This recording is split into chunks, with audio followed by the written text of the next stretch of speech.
하나님 말씀은 누가복음 7장 1절부터 10절까지 봉독하겠습니다.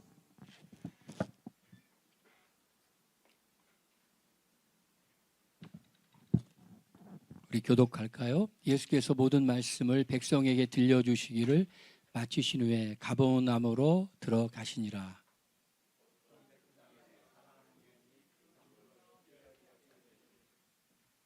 예수의 소문을 듣고 유대인의 장로 몇 사람을 예수께 보내어 오셔서 그 종을 구하여 주시기를 청한지라.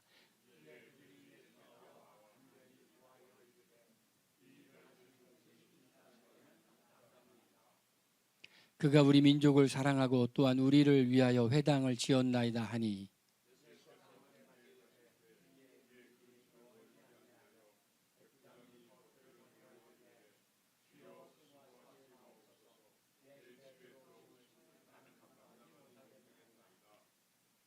그러므로 내가 주께 나아가기도 감당하지 못할 줄을 알았나이다. 말씀만 하사 내 하인을 낫게 하소서.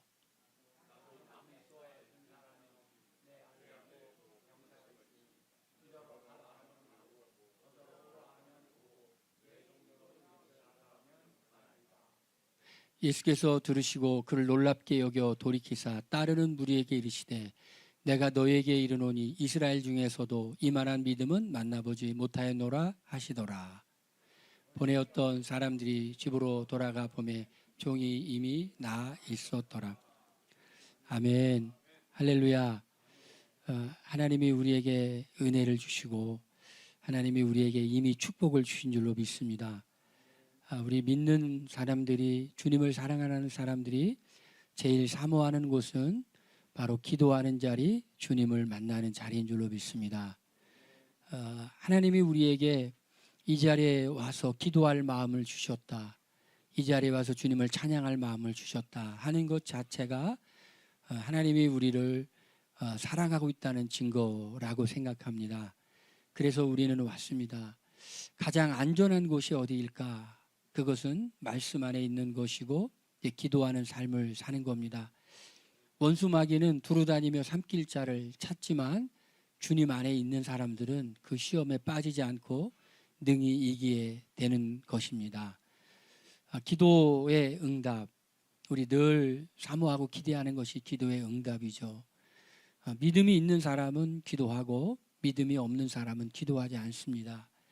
내가 기도하면 응답받는다 생각한 사람은 먼저 행동하기 전에 기도합니다. 또한 자신의 한계와 부족함을 깨달은 사람이 기도합니다. 어떤 해결할 수 없는 절망적인 상황 그리고 문제들을 당할 때 어디로 갈 건가? 사람에게 갈 건가? 아니면 하나님에게 가 엎드리고 무릎을 꿇을 건가?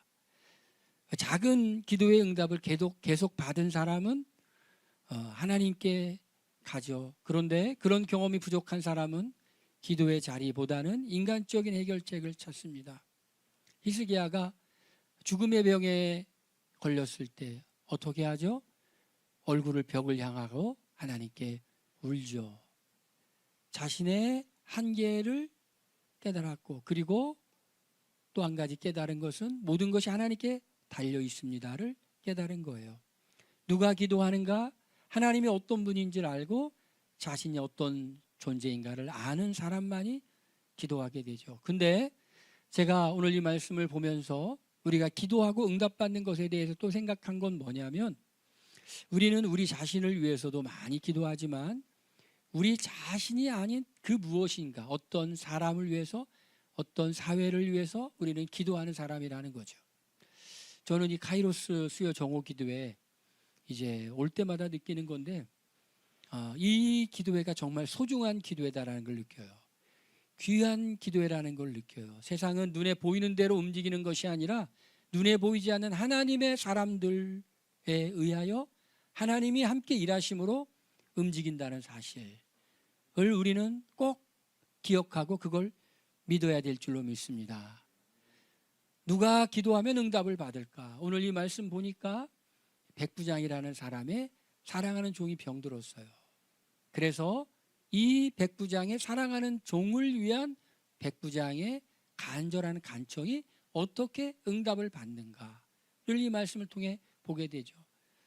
이 말씀을 보면서 기도의 내용도 중요하지만 누가 기도하느냐가 얼마나 중요한가를 알 수 있어요. 우리는 우리 자신만을 위해 기도할 뿐만 아니라 또 세상을 위해 기도하는데, 그런데 기도하는 사람이 누군가?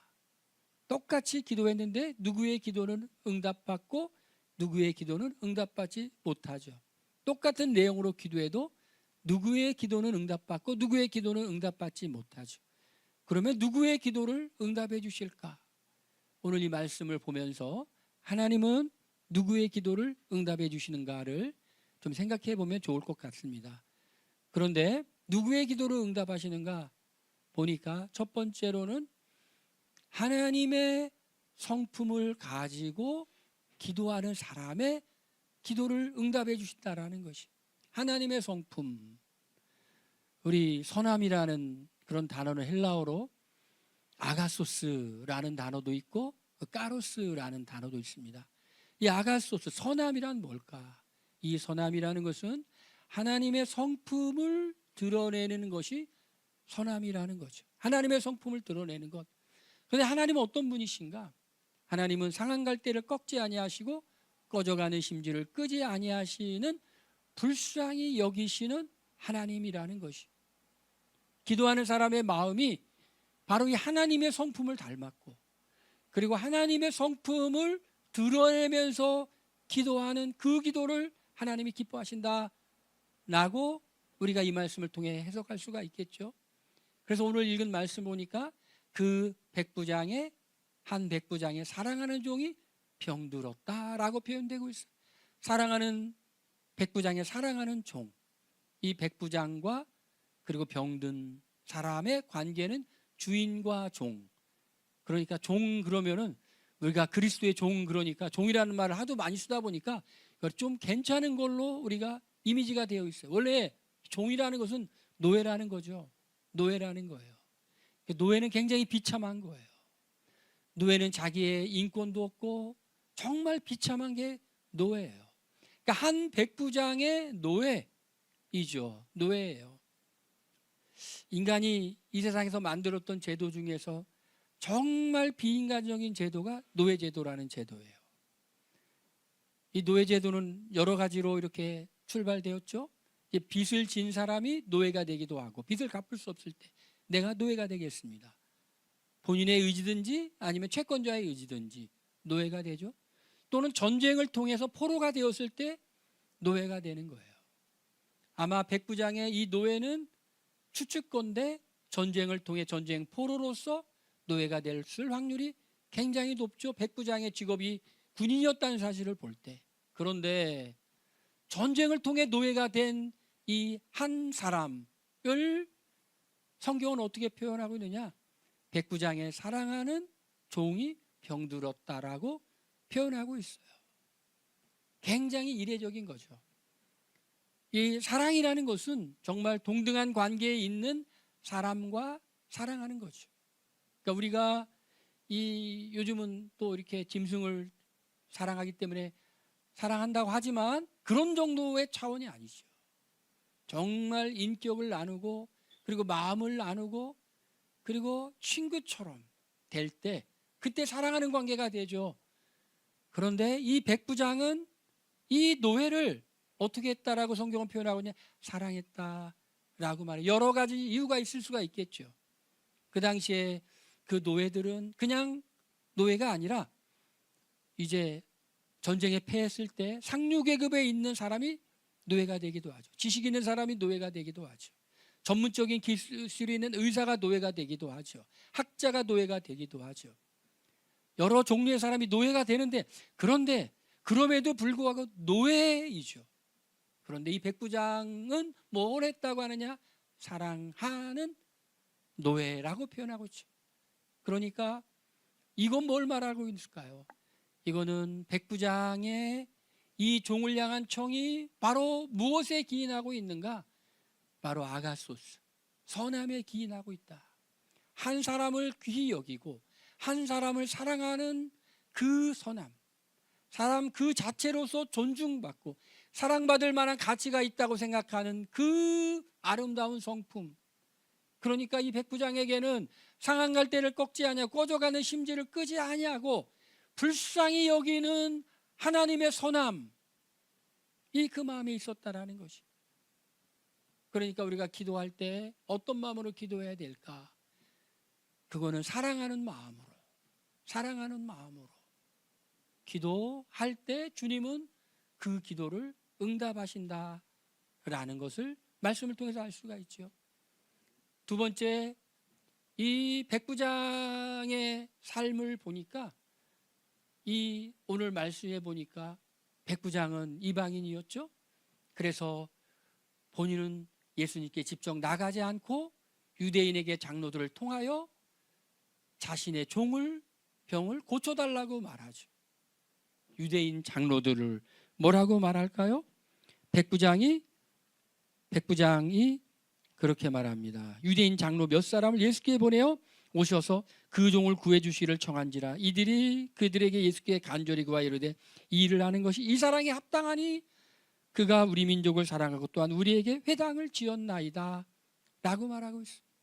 그러니까 이 백부장과 유대인 장로들과의 관계가 좋았다는 것이. 성경에 보니까 모든 사람과 더불어 평화라 라고 말하죠. 그리고 내 아내를 함부로 하지 말라, 기도가 막힐까 라고 말하죠. 하나님과의 수직적인 관계는 뭐와 영향을 받느냐? 다른 사람과의 수평적 관계가 영향을 받는다라는 것이죠. 하나님을 사랑하노라 하고 그 옆에 있는 형제를 사랑하지 않는 것은 있을 수가 없다라는 거죠. 하나님을 사랑하는 자는 바로 눈에 보이는 하나님의 형상으로 창조된 사람을 사랑한다라는 것이. 그러니까 우리가 기도가 막히지 않으려면 어떻게 해야 될까? 기도가 막히지 않으려면 우리가 영적인 건강을 항상 유지시키려면 어떻게 해야 될까? 항상 우리가 조심해야 될 게 있어요. 그것은 다른 사람과 늘 좋은 관계를 맺는 것에 초점을 잘 맞춰야 된다는 것이. 다른 사람과 좋은 관계를. 그렇다고 우리가 그냥 부당하게 억울하게 그런 일이 있을 때 무조건적으로 그냥 그걸 당하라는 의미는 아니죠. 그런데 이 백부장은 어떻게 했는가 봤더니 다른 사람들과 좋은 관계를 맺었어요. 제가 다른 사람과 좋은 관계를 맺는 몇 가지 팁을 제가 알려드릴게요. 그거는 뭐냐면 다른 사람과 좋은 관계를 맺으려면 정말 중요한 게 있어요. 그거는 손해를 많이 봐야 돼요. 손해를 많이 봐야 돼요.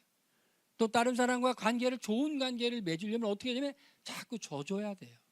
져줘야 돼요. 그러면 좋은 관계를 맺는 거예요.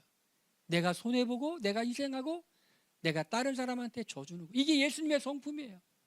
이 백부장이 어떻게 했을까요? 이 백부장이 회당을 지어줬어요. 뭐 했을까요? 손해본 거예요. 자기가 희생한 거예요. 이런 사람, 그걸 통해 좋은 관계를 맺는 거예요. 제가 학교에서 강의를 하는데 한 학생이 이런 얘기를 하더라고요.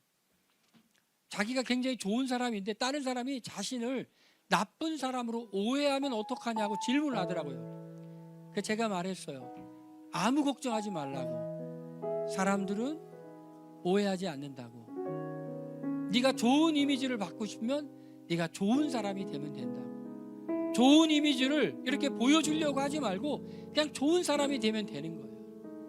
내가 다른 사람을 희생하고 내가 자꾸 져주고 다른 사람이 힘들 때 같이 짐을 져주는 그 일을 하는 좋은 사람이 되면 되는 거예요. 백부장은 그런 사람이었어요. 그러니 유대인 장로들이 예수님께 나와 백부장의 사랑하는 종, 병든 종을 고쳐달라고 하는 거예요. 세 번째에 보니까 이 백부장은 이렇게 말해, 벗들을 보내서 내게 오기를 나는 감당하지 못하겠다고 그저 말씀만 해달라고. 정말 겸손한 사람이었어. 그리고 예수님이 누구인지를 아는 사람이었어. 겸손은 다른 게 아니죠. 내가 누구인지를 아는 거예요. 내가 나를 낮추는 차원이 아니에요. 하나님 앞에 있으면 내가 누구인지를 알아요. 내가 얼마나 큰 죄를 범한 사람이고 얼마나 큰 용서를 받은 사람인가를 알죠. 그걸 내 자신을 아는 게 겸손이에요. 그리고 겸손은 하나님이 누구인지 예수님이 누구인지를 아는 거. 말씀만 하옵소서. 여러분, 우리 삶에 여러 가지 문제가 있어요. 우리가 다른 사람을 위해 기도하고 있어요. 우리가 기도의 응답을 받으려면 우리가 주님이 원하는 주님의 성품으로 다른 사람과 좋은 관계를 맺으며 겸손히 믿음으로 나가면 우리의 기도가 응답받을 줄로 믿습니다. 할렐루야. 이 시간에 우리 함께 우리 통성으로 기도합니다. 오늘 말씀 생각하면서 그리고 이 세상을 위해서 주여 삼창하고 기도합니다.